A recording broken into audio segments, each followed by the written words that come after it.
here. So without further ado, I'm going to go ahead and get started. I had a whirlwind of a morning. So woke up this morning, thought I'd go in early to kind of manage everything.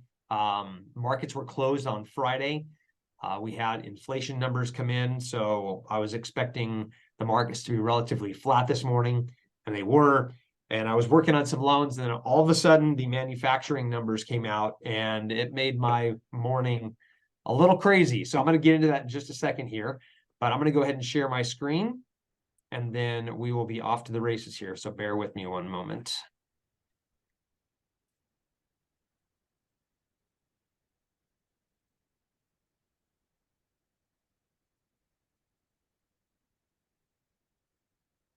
All right, everybody. So this is today's Monday morning mortgage update. Thank you so much for joining us.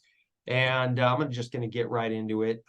This week is jobs week. So we're going to see what happens with jobs. Again, jobs are the most important piece that the Fed's looking at right now. Inflation, they can't really control any much more than they've already done. And I'm going to go over that in just a second. But we are in a position where jobs are going to be the reason where the Feds start cutting. If we don't see jobs, unemployment increase, if we don't see unemployment increase, the Feds may not lower rates this year. So it's extremely important, this jobs report that's coming out, and it's going to be out this week. And then the following jobs reports throughout the year are going to be incredibly important. So I'm going to go ahead and keep going here. Inflation, it's sticky. And when I say it's sticky, it's to the point where it's going to be very, very, very hard to move over the next several months. And here's why.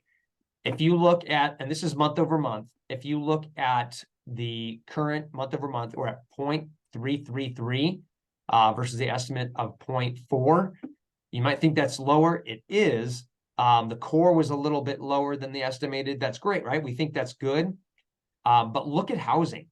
Housing, mind you, we want the overall inflation numbers to be at 2%. So 2 divided by 12, we're looking at much lower than this as far as 0.443 for housing. That's pretty hot.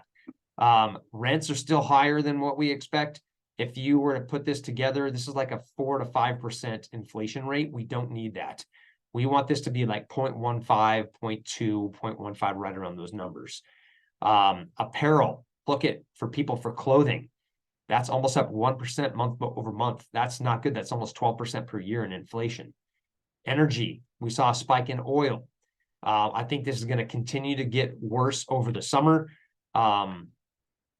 Gasoline, again, this is putting pressure on our inflation. So if we look at what this is going to be look like what we're at right now, the expectations.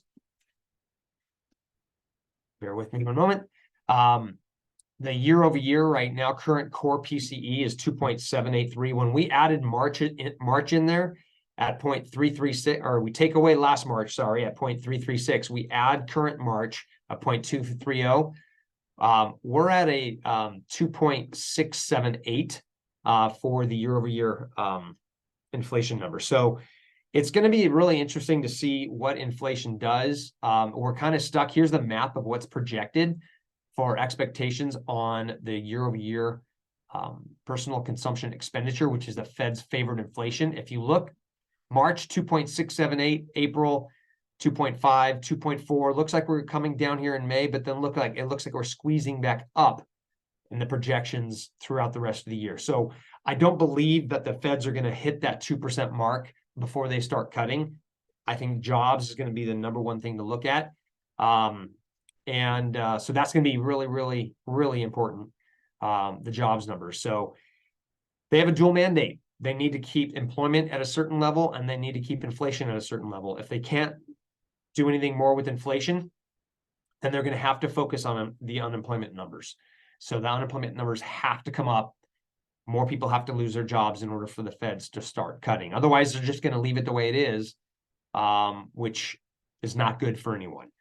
Now, credit, if you look at how much credit is being used, it's at an all-time high.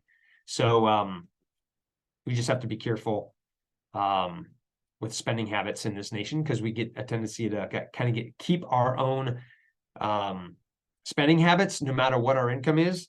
And the people like to live beyond their means. And that's what's showing right now as far as the credit's going. So what's happening in the markets? Well, this was this morning. This is what I woke up into this morning. Actually, this morning, if you look on this graph, on the right-hand side, you'll see the timeline for today's bond market. So this morning, when I was in here at 7 a.m. or early, we were actually positive. We had a spike up. The bond market was doing well. And then when I got here, I started seeing deterioration. So I'm like, I'm going to start locking in interest rates. And then as I started locking in interest rates, if you see on this scale, the manufacturing numbers came out and they were a lot hotter than expected. Remember, good economy. If things are really doing well with the economy, the Fed's not going to cut the rates, right? They're not going to, because cutting the rates is supposed to stimulate the economy. They're not going to cut if we have good news in the economy. So when I started seeing the bond market fall off a cliff right here, I locked all of our loans prior to a rate change. So now a lot of loan officers may have gotten in a little late, and they just lost out on about a quarter in rate. So if you see on the candlestick charts, we lost quite a bit today. But lucky for me, I was in the office early and I locked in everybody, and we are good. So anyone that was under contract, we are good. And they're going to be very happy that we locked in. So that's a good thing. Now, here's kind of where rates are right now. This is before the rate change. So this is this morning. So in the middle of me putting together my presentation, the rates were going crazy. So my normal presentation kind of got pushed to the side to lock in these loans. But early on, we were at about average 7.171. On the 30-year VA, we're in the sixes, high 6.99. 30-year fixed around 7. Now, this is with no points. You can easily get lower than this. We'll go over that in detail just shortly here. But yeah, it's been an interesting morning. Let's just say that. Here's what's happening this week. We have manufacturing that came out this morning, which was a lot hotter than expected. That was a surprise. It was actually supposed to come in lower, and it came in significantly higher. JOLTS, the job openings, that's coming in tomorrow. And then we have ADP payroll coming in Wednesday. And then we have Fed Chair Powell, Mr. Powell speaking. And that's going to be interesting to see what he has to say about current numbers, inflation. I think he's going to be a little bit more hawkish. Remember, we don't want hawks. Hawks are painful. They've got talons. We want doves. We want them to be dovish. So we hear those terms, hawkish and dovish. Dovish means it's a more softer, it's a better looking, I can't even speak this morning, a better lookout on what mortgage rates are doing. Hawkish means, we're going to have to keep raising rates. We don't want that. So we want a nice dovish approach in his presentation that we had this Wednesday. Thursday, again, jobless claims are coming out, and then non-farm payrolls coming out on Friday. So this week is going to be very, very important for jobs. We may see the rates swing back the other way if we can have higher unemployment and less jobs being offered and less initial jobless claims, more jobless claims. And let's just hope that we can have a better week. So I'm going to stop sharing real fast. I'm going to get into a little bit different of a part of the presentation here. Boom, boom. Hold on one second. And what I want to show you is this week, actually last week, I watched 2 buyers get absolutely sidelined by a lender that didn't do proper expectations meeting. So basically, the borrower was pre-approved. They went out shopping for homes. They got under contract, and then they called me in a panic. If you notice on a pre-qualification form, it shows what the payment is, and then it also shows a different with PITI, a payment with property taxes, insurance, mortgage insurance, HOA, and everything. There's 2 separate numbers. if a lender is just sending out a pre-qual and they're not going over the numbers in extreme detail, the buyer's expectations are going to be, they're not going to be set. They're going to be blown. It's going to be bad things. So in this circumstance, we saw two people in the same week say, I don't know what to do. I thought my payment was going to be $3,500 and now it's $4,200. I don't know what to do. My lender told me it was going to be $3,500 and now I'm showing $4,200. What's the problem? Like, what can you do to help me? So we had to get creative, but I'm saying those two, it's a real story. Two people qualified with online lenders. They sent the pre-qual. The buyer read it. They saw the payment, $3,500. They didn't read any further. Everyone knows nobody reads everything anymore. It's crazy, but that's just how people are now. But they got stuck on that number, and now they were shopping for homes. They found a home, and now they realized it was $700 more. So what I do and showing and presenting to people is very, very important. I'm going to show you some ways that I can help them using the seller credits to get their payments back down and what some options look like. So bear with me as I open this right now. Dun, dun, dun, dun, dun.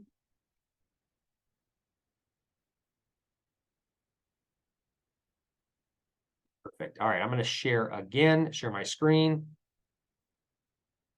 and then pull this over. So this is the mortgage coach. This is what I show all of my customers. So if you have customers that you've sent my way, they see this. It is an interactive program, meaning when I make a change on the actual loan itself, it'll automatically change on their side. So when I highlight on my computer, it highlights on their computer as they're watching it. It's live. It's really cool. So in this circumstance, what I'm going to show you is how I present buy down options. So let's just say somebody was going to make an offer at $650. They're going to offer $630 on a $650 purchase price. That's what this first column is. So the listing price is $650. They're going to go in at $630. But before we make offers, I want you guys let's put together a strategy first to see, okay, if they allow us to have seller credits, how can they be used and what the different strategies are to try to get their payments where they need to be. So in this case, I wanted to show the difference between offering $20,000 less and then compared to a full price offer and then using that 20 grand, so to speak, 3% roughly, towards buying the rate down and how that translates to what the payment differences are.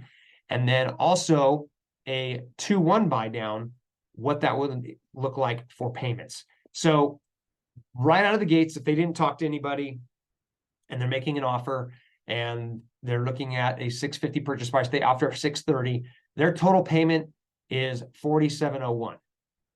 Now, that includes everything, taxes, insurance, everything, right? But if they were to do a full price offer and get a permanent rate buy down, their payment is $273 lower doing it this strategy with full price offer and 3% seller credit compared to $20,000 off the sales price. So I want our buyers to understand their options here. Also, the 2-1 buy down, if they say, you know what, this payment really isn't, I'm not comfortable with it. I thought my payment was going to be close to $4,000, like a couple people did last week. And I say, okay, well, this is what it can look like using that same 3% credit. Your payment in the first year is going to be $4,038, doing a 2-1 buy down. And then a 2-1 buy down, 2 and the 1 represents the discount on the rate for the first year and the second year. So if the rate is 7%, the first year is going to be 2% less. So 2-1 buy down, the first year is 2% less. So instead of 7, it's 5. Then the second year is 1% less. So it's 6. And then the third year and final, it's 7 for the remainder of the year or the life of the loan. So in this case, the first year, he would be at $4,038. It fit his budget. We talked about the risks. So, okay, if you do this, the second year, your payment's $4,428, which is outlined. If you see the very top, I have in parentheses there, $4,038, then $4,428, and then there's the $4,800 and change. The payment will go up over the next couple of years. So it's not going to be permanently at this $4,038. but refinance opportunities are going to be presenting themselves in the next year or two. So it's going to be temporary buy down to get them in the comfort level, speculating that the rate is going to be lower to refinance. Some people don't like speculation, so they like this option of doing a permanent buy down now, especially when we see the feds are slowing their roll on cutting rates, and it may not really be, rates may not come down as fast as people previously predicted, which I predicted, everyone was on the boat of the game plan of rates are going to be better right now. We predicted March Madness, which it was kind of crazy. We have a lot of loans closing in March, but I think it's going to be slower to get to where everyone wants. So a lot of people choose the permanent buy down right now. But I want you to understand how we present this. So if you click on this more info tab just above this yellow column, it breaks everything down in detail. So I go through on a payment, the principal and interest, what the taxes are, what the insurance is, what the mortgage insurance is, and what the total monthly payment, and if there's a HOA, what that's going to look like for an overall housing expense. Going through this with your buyers is critical. Having buyers that don't commit to a lender until after they're under contract is the scariest thing I've ever heard because problems happen all the time. They don't understand. A lender's not going to pour all their heart and soul into somebody that just says, what's your rate? And doesn't do an application, does something online. They think that's going to be enough to get a house. And then they're in the shopping phase during the first couple weeks or first week of the transaction is very, very, very dangerous. And I've seen quite a few scenarios kind of go sideways because of that. But this presentation and making sure your buyers understand the total payments associated with their mortgages is incredibly important. So I just wanted to go over that with you to show you exactly how we do it, and two real stories of last week of people that didn't have a proper presentation done. They didn't have that expectation set and what that can do for them. So I know rates aren't the best right now. We hoped that they would be lower by now. Unfortunately, they're not. It's just going to be a slower roll on rates. So let's hope that the jobs numbers are weak this week, and we can get a little bit more, let's just say, help with mortgage rates as we move forward into the week. So any questions on what's happening with the markets? Don't forget, we have 100% financing on FHA, VA, USDA, and conventional and jumbo. We're the zero down place to go. So if you need a buyer that needs a zero down loan, we have every type of loan available with nothing down. So I want to make sure you understand that. Yes, mortgages are not one size fits all. If somebody comes to me and they said, what is your rate? I know they have no idea what they're talking about, because you can get any rate you want. And I know they have not been properly educated on how to really look at the options. So anytime somebody says, what is your rate? I just know it's almost like saying, how much is a condo in Phoenix? Well, I need some more information, right? So I try to help people really understand what really constitutes what's in the rate, what mortgage rates are all about, what decides a rate, and what rate may be best for them, because a rate with no points may not be the best option. So what are some quick qualifying questions we can ask our clients if they have zero down option they can pursue? I think, Melissa, that's a good question. I think if you have any buyers that are cash poor, meaning they don't have a lot of cash, they have enough for maybe 3% down, but they don't have any for like a rainy day fund, that would be the perfect person that you may want to say, well, you might want to try and look at the zero down options. They are a little bit more expensive because you're financing the whole thing, but you'd be surprised that 3% down versus 0% down, the payment's not significantly different. It's just a little bit. And having that money in the pocket is sometimes a really good thing to create comfort in your buyer. So quick qualifying questions.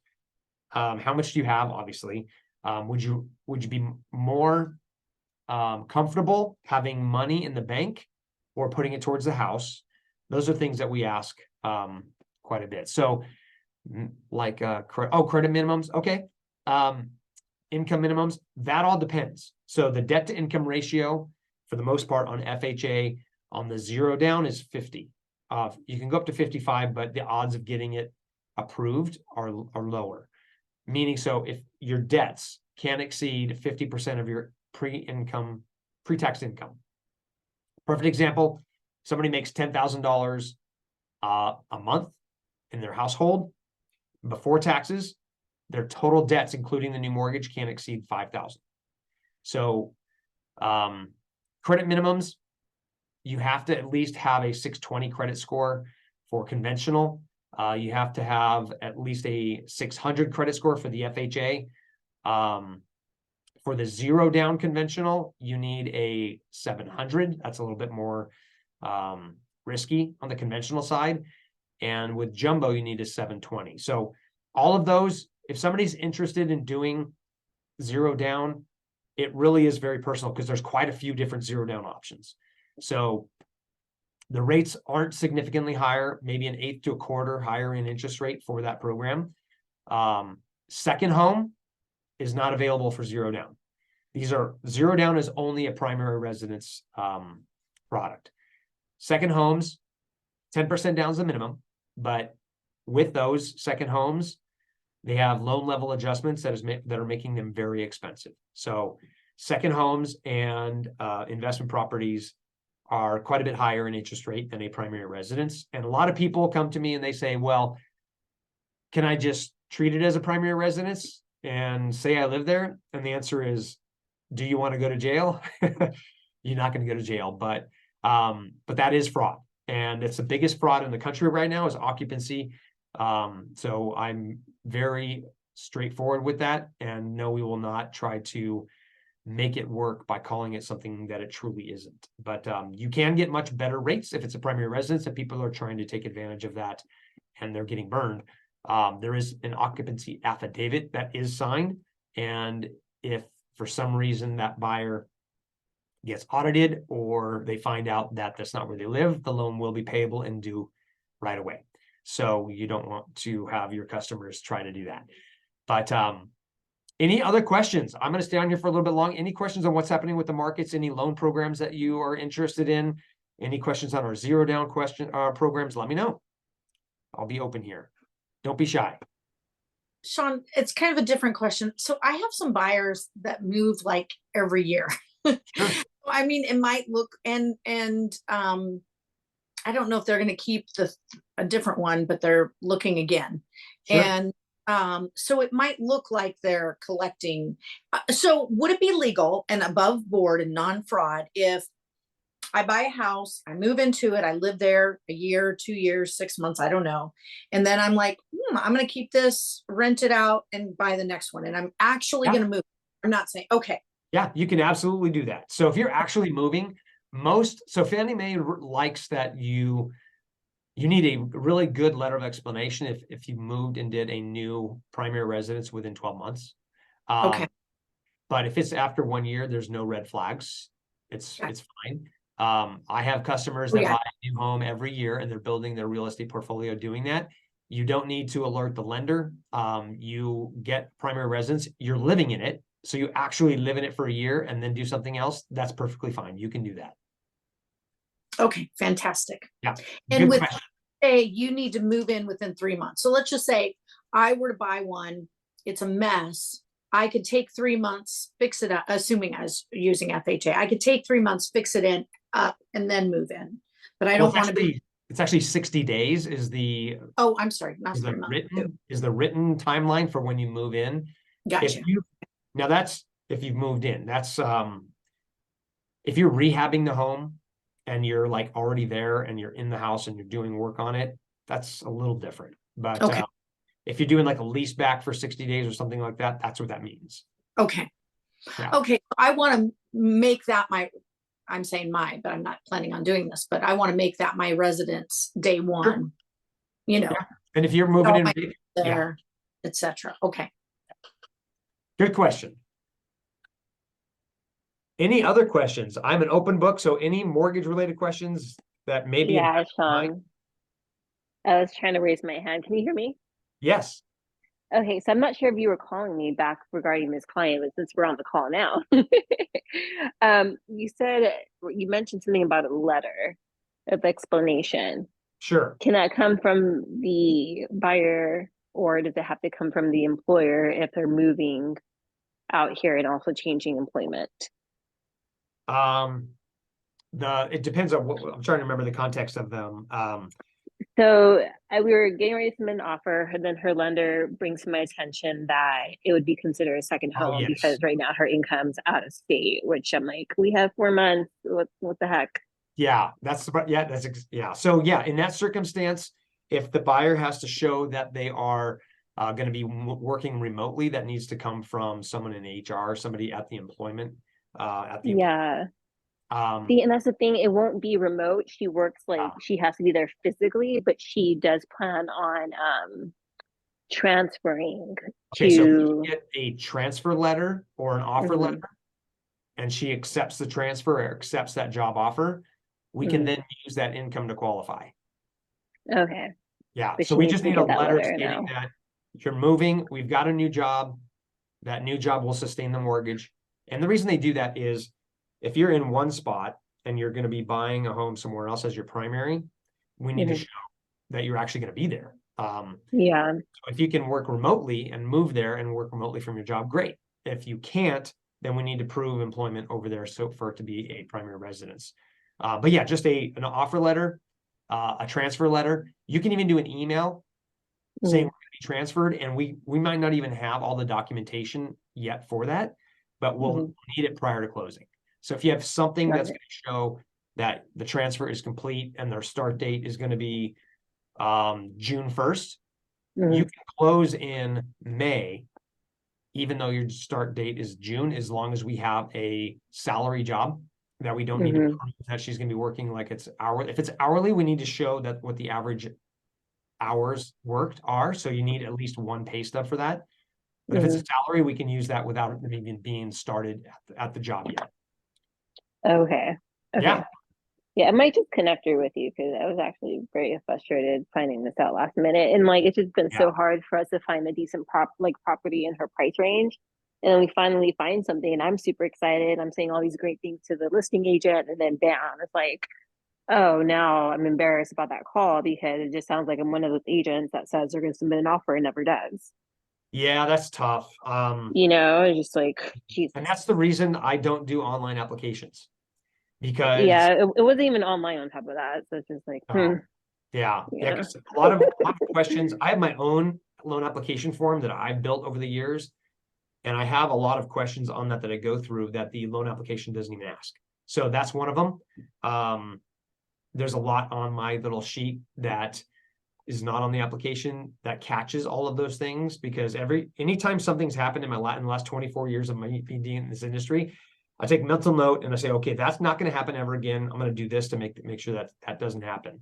But yeah, that's hard. That's just hard. So sorry I had to go through that. Yeah, no worries. Thank you. Any other questions? And we're going to make this room look a lot better. So Christy is going to be dialing up our podcast room. She hates the plants. I think they're okay, but we're going to make it look really, really pretty in here. And Hey, we're going to, Mister, I didn't say I hate them. I said I think we can do better.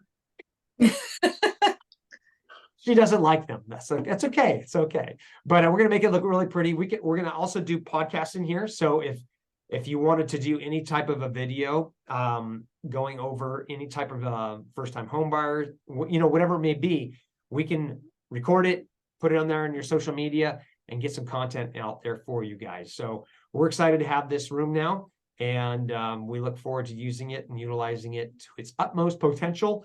And thank you guys for being on here this morning. Any other questions, let me know. Otherwise, you guys are free to go about your week. Let's just hope and pray for really bad jobs numbers. We want people to be unemployed right now, which is terrible to say, but that's the only way rates are going to come down, because inflation is too sticky, unfortunately. Thank you for all you do for us. My pleasure, guys. Enjoy your day. Have a wonderful, What's today? April Fool's Day? April Fool's. I was gonna start it out by rates are the lowest they've been in 10 years. And Not a That's good not- joke. not a good joke. Not a good No. joke. No. You know, one of the reasons I mentioned at the beginning of the call that I'm so busy, one of those reasons is following Aaron Hodges' advice. Hodson. Yeah. Why do I? A lot Hodson's of people advice. say that. A lot of people say Oh. Hodges. Bless his heart. So yeah, and what you do is you make me look like I did hours of research about the market. So we appreciate it. That's why I do this. Thank you so much. Appreciate it. Take care. Bye, everyone. All right, guys, have a great day. We'll talk to you soon.